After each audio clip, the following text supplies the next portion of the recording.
All right, hello and assalamu alaikum everyone. Welcome back to Lahori Talks. My name is Waleed Ahmed and I am once again hosting today's discussion. We have two guests this time with us instead of ordinarily when we only have one. And one of them is, of course, as we posted earlier on, Neha Gupta. Neha, how are you doing? I am well. How are you? I'm perfectly fine as well. Why don't you sort of go ahead and introduce yourself for the audience because I'm sure not a lot of people who are watching are aware of who you are and what you sort of do. Hi everyone. I'm Neha Gupta, and I am new to this the Lahori Talk show. But I'm actually a competitive debater, and recently I was very taken aback and also very interested in the entire controversy, and I took this upon myself to attend every single protest and get heavily involved in this matter. So yeah, that's who I am. All right, perfect. It's good to see that you're sort of already well versed with the topic that we're going to be discussing. On the other hand, we have Abdur Rahman, and I'm sure most of the audience already knows who he is. But Abdur Rahman, formalities are formalities. Why don't you go ahead and introduce yourself as well? My name is Abdul Rahman Noor. I'm sure most people already know me, who are the listeners of this show. Basically, I have been a debater for about 3 years now. I've been debating in and out of Lahore on various topics, and I was approached by Waleed to come up on the show and talk about the controversies surrounding, the Hindu-Muslim rights, especially the rights that took place in February. And I really thank him for giving me this chance. Yeah, no, absolutely. You're always welcome, Abdurrahman.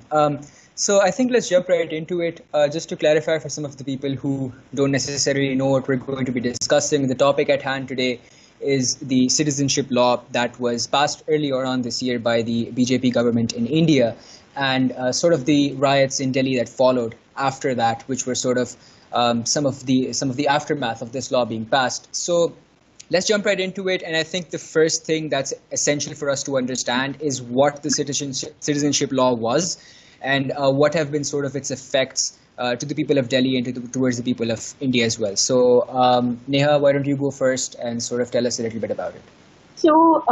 My understanding of the CAA is that it was actually introduced long before the BJP government, and it was introduced as a corrective measure for as a fast track method for illegal migrants to get Indian citizenship, and it was introduced to the Supreme Court in 2005, I believe. But the BJP has actually brought their own twist to the act, where originally the act was to give where it was to give specific people the legal Indian status, but now they've added religion into the mix. So that is the entire controversy, where they've said that Hindus, Sikhs, Buddhists, Jains, Parsi, Christians, they can all get, in layman's terms, they can all get Indian citizenship status. However, very blatantly they've mentioned that Muslims cannot. Mm-hmm. Right. Abdurrahman, do you want to add something to this? Yeah, I absolutely agree with Neha. This is essentially an amendment to the 1995 Citizenship Act. And basically what I think Neha forgot to mention is that the 6 communities who will be given a fast track towards getting citizenship in India can only be from Afghanistan, Bangladesh, or Pakistan. They have to be refugees from these countries. Mm-hmm. And what the BJP is telling India is that this law basically is to protect minorities being persecuted in these countries, whereas I believe that this is absolutely not the case. Yeah, no, I think another thing that we do need to understand is some of the officials and ministers who represent the BJP party, they were sort of trying to defend the law by saying that it's not actually discriminatory against the Muslim population because, the state religion of these countries, Pakistan, Bangladesh, and Afghanistan, for the most part, is in fact Muslim. And so that's sort of why we've excluded this specific sort of community from the Citizenship Act, and whereas we've not done the same for the other communities. So what's your opinion on this defense that these ministers are giving there? Waleed, we have to understand that if the BJP government really wanted to protect minorities, they would also include into the Citizenship Act various communities such as Ahmadis, Qadianis, Shias who are being persecuted in Muslim majority countries. They would also include the Rohingyas who are being driven out from their country in Burma and mostly right now into Bangladesh. So if it really wanted to protect minorities, these people would be included into the act. Yep, no, absolutely. Neha, do you want to say something about this? Yeah, I absolutely agree with them. The Rohingyas have been missed out on, which is said to be the most, the persecuted religious minority, the largest community of persecuted religious minority. And also, we need to keep in mind that Hindus and Muslims have coexisted long before the BJP even came into the power. It's been even before the British Raj. But after partition and etc., I mean, you cannot, reduce our diverse country to this specific clause where you say that, okay, no, only since, Muslims can get shelter in, say, Saudi Arabia or the Arab states or the Islamic countries, they don't need to necessarily get shelter here. And I think that's a very reductionist approach to, our long history with the Muslims. Yeah, no, I mean, just saying that, the state religion of these countries is Islamic and that's why we excluded them isn't a good defense at all. I mean, if let's say we were to take the example of Afghanistan, that country has been in turmoil for ever since the beginning of, the Soviet-Afghan war back in the 70s and 80s. And to give you a little bit of perspective of just how many Muslims there are displaced. I mean, if you talk about Pakistan, I believe there are about 1.4 million Afghani refugees in Pakistan alone. Most of them are Muslim. And so this sort of just puts into perspective, why it is essential if you're making a citizenship law, it needs to include all communities and all sort of religions. And it's not fair to say that just because the state religion is this specific religion, we are excluding that specific community out of it. But I am glad that we all sort of agree with, this premise that we've set moving forward into the rest of the discussion. To give a little bit more sort of perspective to the people watching in terms of the effects of what happened because of this law. Essentially, Delhi was put into turmoil just after this law was passed because a lot of people came out and they began to protest regarding this. And the statistics that I have are from March when I believe this was at its peak. And up to 50 people died and 350 of them were injured. And these are statistics according to Al Jazeera as of 3rd March 2020. But another question that I think is very important for us to understand, and this was a question that was being raised by a lot of Indians and a lot of people who are who consider themselves as analysts of the situation, was whether or not the police force of the region of Delhi at that time, during the time of this protest, was it biased towards communities based on religion or not? So anyone, if you can go first and answer this. Obviously, Neha, do you want to go first? No, you can go ahead. So obviously we have to look at the statistics again to understand whether it was indeed police bias somewhere in there. So we have up to 50 people dying in the riots that took place in February and March, and we have to see that 2/3 of the people who were killed were Muslims. So that already shows us that there was more damage done towards the Muslim community. And there are various reports coming on from different places in Delhi where people are saying that the Delhi police actually targeted Muslims. So this is something very important to consider. Moreover, if we just look at police bias as a whole, in 2019, there was a survey done by Common Cause, a non-profit organization, and the Society for Developing Countries. They interviewed about 11,834 cops, and they found that police personnel believed that Muslims were more likely to commit crime. So this is a very alarming statistic that we really need to consider. Mm-hmm. Neha, you can go ahead and add something if you wish to. So the statistics that you've provided are, of course, very insightful. And I was there, I would say, doing a lot of the field work. And that is why I witnessed many different, atrocities taking place against the Muslim community, such as, the JNU incident. There were no arrests. There was also, Aligarh Muslim University saw brutal police crackdown. They also opened fire on civilians, which I don't think it should ever come to that. But they agreed to it, and there's video of that taking place as well. And they opened fire on unarmed civilians, and they destroyed private property in Muslim areas like Jamia Nagar and etc. There's footage of that as well. They use drones to name and shame students, again, of predominantly the Muslim community. And there are still people that are fighting battles in jail currently, which you might have heard of as well. Mm-hmm. Yeah, no, absolutely. I definitely agree with you. And one thing I'd like to add to sort of what Abdurrahman initially stated about 2/3 of the people who were affected and sort of injured or died were Muslim. The reason this statistic is so interesting is because if we look at the sort of demography of the region of New Delhi, and we divide the region in terms of the percentage of the population in terms of its religion, it's very interesting to see that only 13 to 14% of the total population of Delhi is actually Muslim, and about 80% of it is Hindu, and then the rest of it is comprised of people from different communities. So the fact that 2/3 of the people who are injured or dead are Muslim, considering the fact that only 13 to 14% of the overall population is Muslim, I mean, that is definitely something that I think essentially proves that there was some sort of bias that was present during, when these riots were taking place. I think one more thing that I do want to address, since we are talking about bias, and this is something that, again, it's been mentioned a lot more towards in international media than in Indian media, although I'm not sure. I think, Neha, you would be able to give us more insight on this. A lot of people have been sort of blaming the BJP government for specifically targeting Muslims consistently, not just talking about the citizenship law, but just generally trying to raise propaganda that is Islamophobic in nature. So what's your opinion on this? So, yeah, you're right. I've definitely noticed international media taking cognizance of the BJP's overt Islamophobia, but the Indian media, so to say, I would say is a lot of it is, sold to the BJP, whether it's being sold to them fundamentally or through their, ideologies, or sold to them, through, commercially, through money and etc.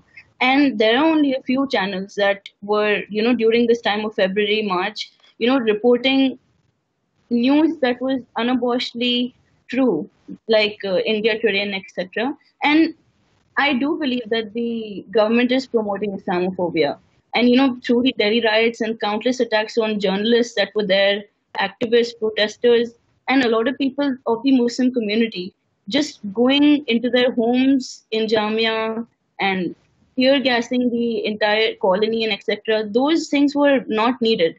And Amit Shah and Modi have both been very, deliberate in their public statements, saying things like the perpetrators can be identified through their clothes, or saying that everybody at Shaheen Bagh will be wiped out through force, etc. So all of these things are not brought to the conventional Indian media that people consume every day. You have to go through things that like the print, which is the lesser known media publishing house, to get these sorts of news.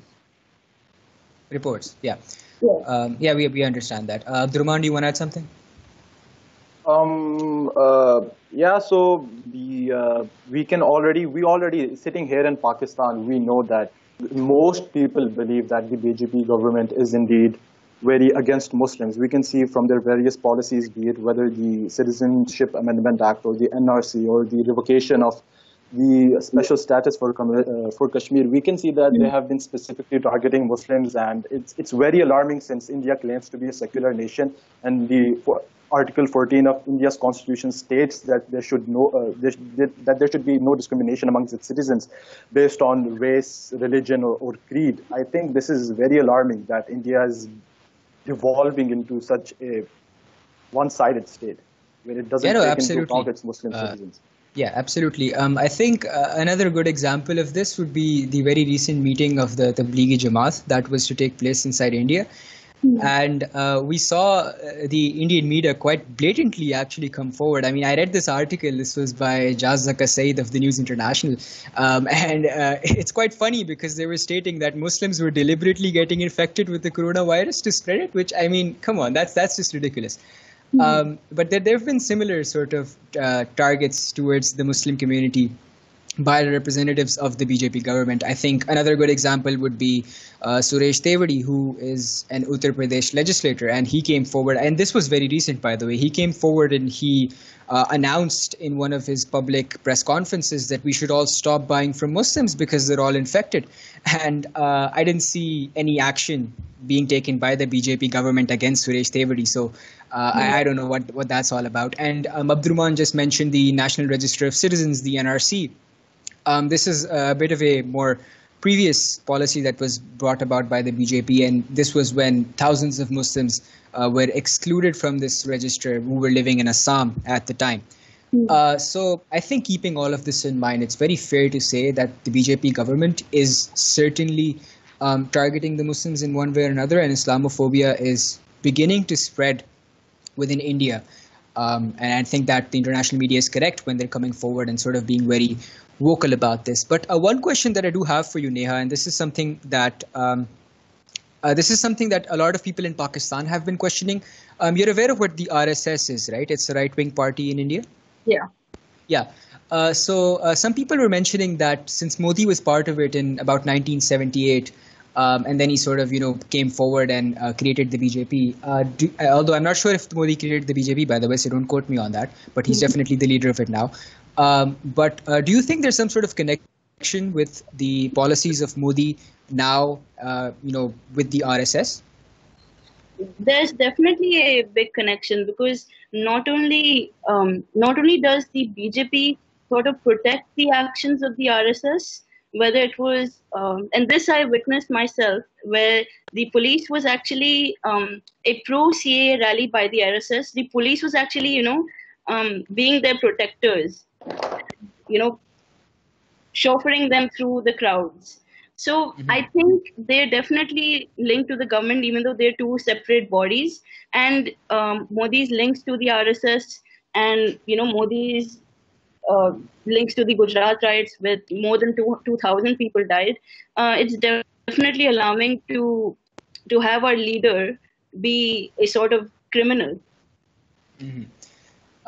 Yeah, no, absolutely. I definitely agree with you, and I think Abdurrahman does as well. But let's move forward. And since we've been talking a lot about international media and sort of the actions they've been taking, and that they've been very vocal in talking about this, very recently we saw that the United States Commission on International Religious Freedom, it came forward and it produced a report, and it recommended India that it should be placed on a list of countries of particular concern because of the rise of Islamophobia and the fact that that they aren't taking care of religious minorities as well as they were in the past. So what are your sort of opinions on that? And this is a question to both of you, obviously. And what do you think? What are we going to be seeing in the future for India, keeping this report in mind and keeping the sort of international community's opinion in mind? In my opinion, it's very encouraging to see international bodies come up and actually criticize India about their anti-Muslim policies. I mean, you have the US Freedom Report, which says that since the BJP government came into power, they have been allowing atrocities being committed against minorities. So it's very encouraging to see international bodies come and criticize Modi and the BJP government, despite India having such an economic leverage over the entire world market. Moreover, the U.S. Freedom Report also mentions specifics such as the cow slaughtering law and the anti-conversion laws and the Babri Masjid incident, which ultimately contributed to it being placed on the list of countries of particular concern. So yeah, what I believe is that in the future, the governments such as the United States governments will indeed place pressure upon India to actually stop doing such blatant Islamophobic things to their own citizens, and it will actually help to alleviate some of the problems faced by Muslims. So this is very encouraging in my opinion. Mm-hmm. Neha, what's your take on it? So I was actually, the day I read about the USCIRF in the news, I was actually very relieved that the international bodies were taking cognizance of what was going on in India. And I was also, we were celebrating the fact that they said that they're going to put forth to the government there that they should put sanctions on the Home Minister Amit Shah. But the way the Indian government responded to that And this also tells us a lot about how we as a country are taking our foreign relations so lightly that the Ministry of External Affairs replied by saying that, this is dumbfounded. And they just basically declined all the claims in a very reductionist manner, in a very ill researched manner, I would say. And that was that. The conversation didn't even go forward. So, and then after that, with Trump's visit to India, it was kind of disheartening how they just, you know, denied their claims and didn't even take action, didn't even take cognizance of it. Yeah, no, absolutely. I think another thing we sort of have to keep in mind is that India actually blatantly came forward and all of a sudden began to say that we don't accept the U.S. report, we don't accept this commission that they've created. And I actually looked up on this as well because I wanted to see whether their claims were baseless or whether they genuinely don't actually accept a body like the U.S. Freedom Report. And what I found was very interesting. It's that India actually hasn't allowed a delegation of the USCIRF to actually come in and physically look at what is going on within the region of India all the way back since 2009. And the reason this is so interesting to me is that if, for example, India is saying that it's a secular country and that there is no form of discrimination or that the report entirely is baseless, I mean, why don't they just allow the delegation to come forward and see for themselves, right? That would pretty much alleviate any concerns that the international community has and would prove the Indian government's claims that nothing is happening. But the fact that they aren't doing so and they're just coming forward and saying that we don't accept the report and we don't accept what the international community is saying, I think that gives more strength to what we've been sort of discussing overall, that it's definitely discriminatory and it's definitely, in one way or the other, Modi is trying to sort of spread Islamophobia in the region of India, and not only India rather.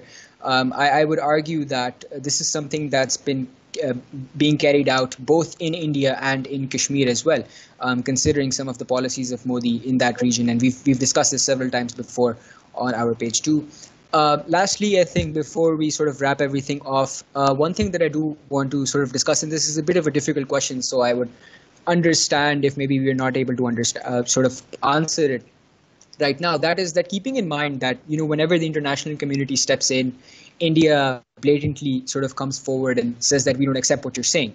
And keeping in mind that Modi doesn't really seem like someone who is willing to cooperate or who's willing to sort of compromise in terms of his policies, what do you guys think are some of the solutions that perhaps could be to this sudden rise of Islamophobia in the region? Any one of you can obviously go first. I mean, there's no problem here. I mean, at the moment, I don't see how these issues can be resolved unless, of course, the BJP government loses its next elections. Because as you can see, that India has a very big leverage on the economic market of the entire world. It has a population of almost 1.3 billion people, and it's a huge market for other countries to invest in. So countries are mostly reluctant to criticize India on its policies, even if they may be Islamophobic in nature or target any minority specifically, because obviously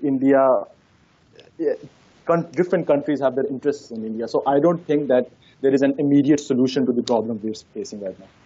Mm-hmm. What would your opinion be, Neha, on this?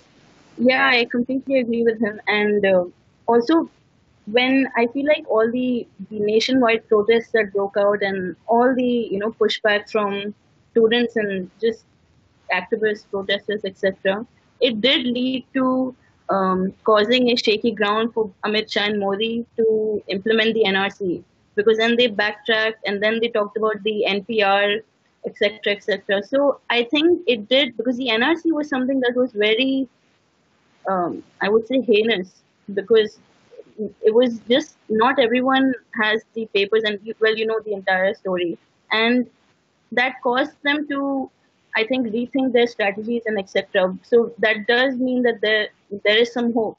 But as far as the CAA goes, it's already an act now.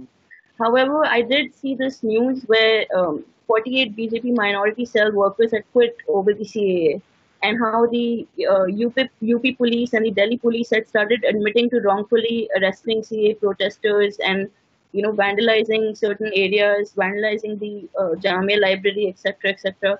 So people are coming out and speaking against it, both in the BJP, party, and of course the rest of us that disagree with it. Yeah, no, I think another thing that I would like to add, and why we're sort of saying that finding a solution to this problem isn't as easy, it's because even locally speaking, whenever someone tries to take some sort of action against the BJP government, whenever they try to protest, they're shut down immediately. They're either wrongfully arrested or their houses are vandalized or something of the sort. And so, because of that, and it's very difficult for even Indians to do something about it if they genuinely want to in the first place. But I think nonetheless, the Freedom Report by the United States, I think it's definitely a step in the right direction. And if we see more, countries sort of come forward and begin to criticize India, which again, I agree with Abdurrahman when he says that it's very unlikely considering that a lot of people have interest in the economic benefits that having good relations with India can have. It's not very likely that they would come forward and criticize, but if they do begin to do so, I think that would definitely mean a better place to live for the Muslims of the region of India. Anything else do you guys want to sort of say? Do you guys want to add before we finish it all off? Not really. I guess we've tackled most of the issues that were outlined in the Thank you Center. Yeah, and I think that conversations like these are very important, and I am glad that this Absolutely. exists. Yep, no, all right. So thank you to both of you again to sort of find some time and come on to the discussion. Thank you, Neha. Thank you, Abdurrahman, for coming on. This has been Lahori Talks. My name was Waleed Ahmed Shahzad. And if you guys are watching this on Facebook or Instagram and you're watching the highlight reel of this, then be sure to subscribe to our YouTube channel and watch the full version over there, because you're missing out on a lot of the key points and key aspects of the discussion that we've sort of gone through. And so it's better to watch the full version rather than the highlight reel. Thank you so much for watching, everyone, and we will see you all next time. All right, Nia, thank you for coming again. And thank Naman for me as well for inviting you on. I couldn't talk to him, so do that as well, right? Okay. Thank you so much. Have a good day. Thank you. All right.